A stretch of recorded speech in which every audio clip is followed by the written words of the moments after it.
Olá, fera, tudo bem? Estamos de volta com a nossa aula sobre reforma religiosa. Como eu prometi para vocês, hoje a gente vai ver as igrejas protestantes que surgiram desse movimento de crítica à igreja. Bom, a primeira igreja protestante bem-sucedida, que conseguiu formar-se, foi exatamente a igreja luterana. A igreja luterana tem esse nome exatamente em homenagem a seu idealizador, que foi Martinho Lutero. Ele era um monge agostiniano que vivia na região da Alemanha, ou seja, no Sacro Império Romano Germânico. Bom, como membro da igreja, a intenção inicial de Martinho Lutero não era criar uma igreja dissociada da igreja católica. Na verdade, ele queria uma redefinição, ou seja, uma reforma do clero católico nas suas atitudes, que eles voltassem mais para próximo à igreja primitiva. Lutero tinha muitas dúvidas acerca da sua fé, que foi formada em cima do que a Igreja Católica divulgava. Ele, exatamente por conta desse momento de definição, de paradigmas na vida dele, pediu autorização. Ele, como monge, tinha que viver recluso, em clausura, aos seus superiores para fazer uma visita, uma peregrinação a Roma, a cidade sagrada de Roma. E ele tinha muita expectativa nessa peregrinação. Esperava encontrar em Roma o próprio Deus, uma iluminação para suas dúvidas, seus dilemas. E o que ele encontrou em Roma foi a corrupção mais ativa do clero. Por exemplo, havia em Roma, o que chocou bastante Lutero, prostíbulos para padres, certo? E ele ficou escandalizado com isso. Ele voltou tão desiludido que ele pediu para sair do mosteiro e se tornou, para obviamente viver a vida, se sustentar, professor na Universidade de Wittenberg, na Alemanha. Durante todo o período que ele passou no mosteiro, ele tinha conhecimento do Velho Testamento, ou seja, os livros da lei, mas ele nunca teve contato com o Novo Testamento, o escrito pelos apóstolos que vivenciaram a trajetória de Cristo. A igreja ela mantinha esses livros um pouco que, digamos assim, escondidos, mesmo do próprio baixo clero, porque eram livros potencialmente revolucionários, já que Cristo falava, por exemplo, em igualdade social, o que para a época era algo inimaginável, certo? Então, se tornando professor da Universidade de Wittenberg, Lutero começou a verificar que a crença religiosa que ele possuía era uma crença um pouco deturpada do cristianismo pregado pelo próprio Cristo. E ele começou a se encontrar no Novo Testamento.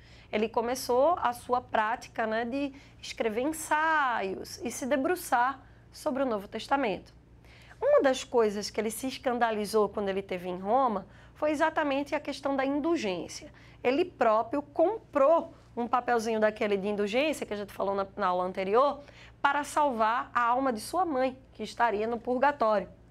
E quando ele comprou aquele negócio de maneira tão mecânica, ele percebeu que havia algo errado, que não é possível que sua mãe estivesse salva do purgatório só porque ele deu uma moeda e recebeu um papel por parte da igreja. Para aumentar ainda mais a sua revolta, a igreja ordenou a venda de indulgências na Alemanha e aquela prática se tornou muito próxima a ele, não estava distante em Roma. Eles começaram a vender na Alemanha a partir de um monge conhecido como o monge Tetzel, que ele bateu de frente e criticou bastante por estar fazendo aquela prática, certo? Vamos dar uma olhadinha aqui nessa trajetóriazinha? Vejam. Bom, o monge Tetzel estava na Alemanha exatamente para vender as indulgências. Olha aqui, a venda de indulgências, certo? Era literalmente como está mostrado nessa gravura. As pessoas entravam numa fila, depositavam uma moedinha e recebiam um documentozinho já com alguns dizeres pré-escritos, onde havia um espaço em branco só para você botar o nome da pessoa a qual você está comprando ou para a qual você está comprando a indulgência. Lutero ficou extremamente revoltado porque havia uma população muito pobre na cidade que pagava essa indulgência com um dinheiro que praticamente não tinha, deixava de comer para garantir o seu lugar no céu, certo? Resultado, Lutero, revoltado, escreveu um documento onde haviam 95 teses contra a prática da igreja. Essas teses não foram tiradas do nada, foram tiradas exatamente da sua reflexão sobre o Novo Testamento. E Lutero, muito macho por sinal, pegou essas 95 teses e pregou na porta da Catedral de Wittenberg, antes da missa. Vê essa cena. Essa cena ela foi tirada do filme Lutero, né? Onde conta a história dele. E ele pregou essas 95 teses. Claro que Lutero ele incomodou a igreja local. Ele foi, inclusive, inquirido, né, por um bispo enviado de Roma, diretamente pelo Papa, para conversar com ele. Esse bispo deu a ele uma chance de se redimir. Disse a ele que ele poderia simplesmente negar tudo o que ele havia afirmado nas 95 teses. E Lutero respondeu a ele simplesmente o seguinte: eu não posso negar aquilo que eu não disse. Isso está na Bíblia e eu não escrevi a Bíblia. Resultado, Lutero foi excomungado, literalmente condenado ao fogo do inferno pela igreja, e não deu a menor bola para esse documento, porque ele rasgou o documento em praça pública. Bom, o grande problema é que um documento de excomunhão tornava Lutero um alvo fácil da Inquisição. Ele poderia ser preso, julgado e condenado a morrer na fogueira da Inquisição, como a gente já viu que aconteceu, por exemplo, com Jan Hus, né, da Boêmia. Aliás, Lutero, ele foi muito influenciado pela obra de Hus. Ele era entusiasta de Jan Hus, que morreu antes das suas 95 teses. Bom, o imperador do Sacro Império Romano Germânico, da Alemanha, Carlos V, muito ligado à autoridade do Papa, ordenou a prisão de Lutero para que ele fosse julgado.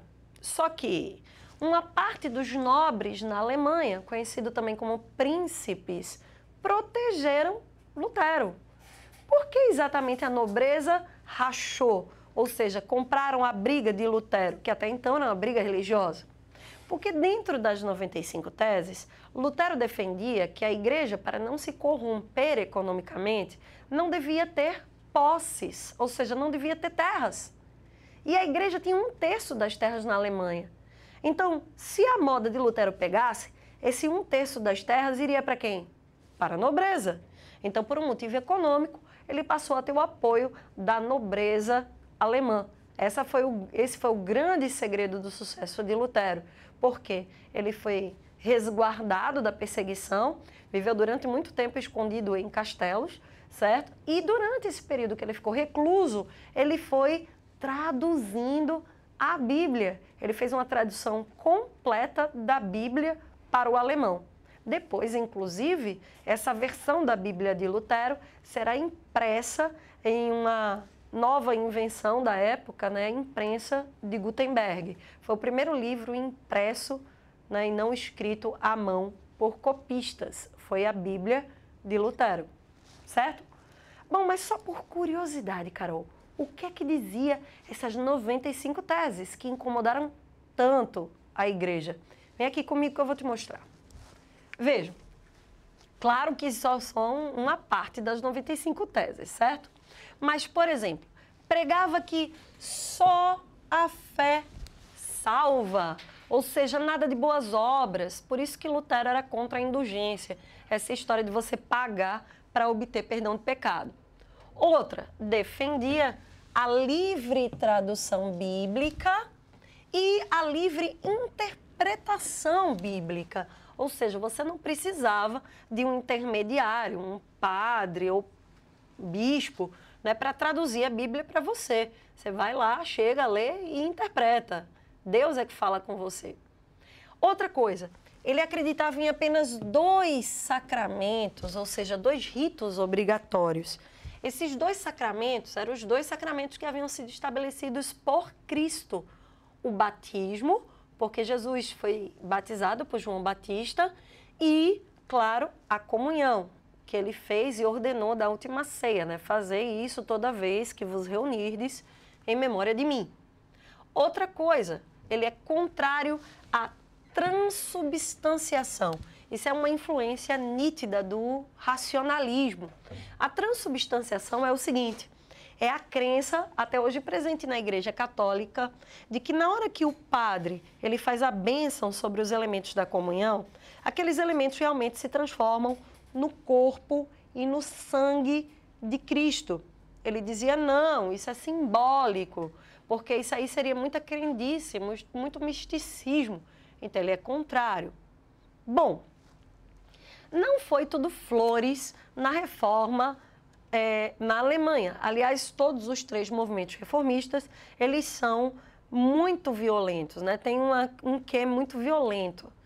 Em primeiro lugar, com relação à Alemanha, Lutero, quando ele começou a traduzir o Novo Testamento, naturalmente, o Novo Testamento, por defender a igualdade social, vai acabar gerando um movimento social e camponês chamado de anabatismo.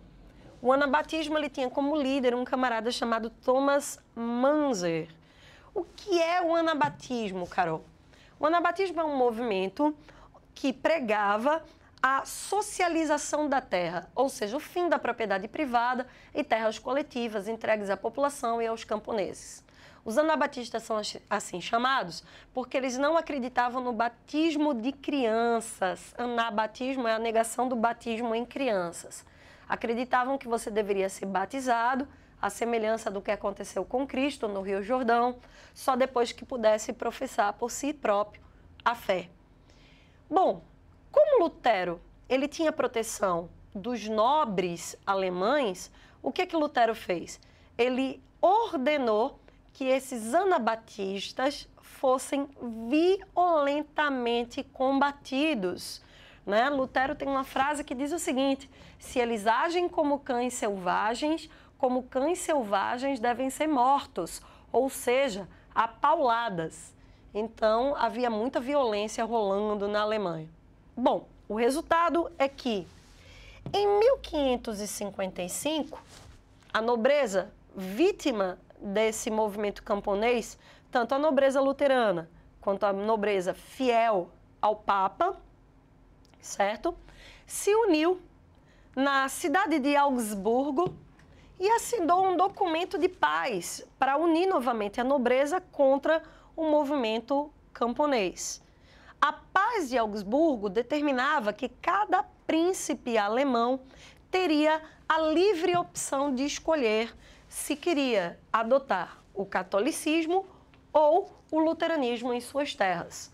O detalhe é que é o seguinte, esses príncipes escolhiam, a população não tinha liberdade. Se seu príncipe fosse luterano, você também assim o seria, certo? Essa reforma luterana, ela foi bem sucedida nesse aspecto, até porque a própria igreja assinou uma paz, né, admitindo a existência de uma igreja reformista, de uma igreja cristã, que não a católica. Mas só um detalhe, essa paz de Augsburgo ela foi assinada alguns anos após a morte de Lutero. Lutero morreu antes de ver esse acordo de paz assinado, ele morreu em 1546, certo? Na próxima aula, a gente vê as 2 outras igrejas reformistas. Fiquem com Deus e nós voltamos mais tarde. Tchau, tchau.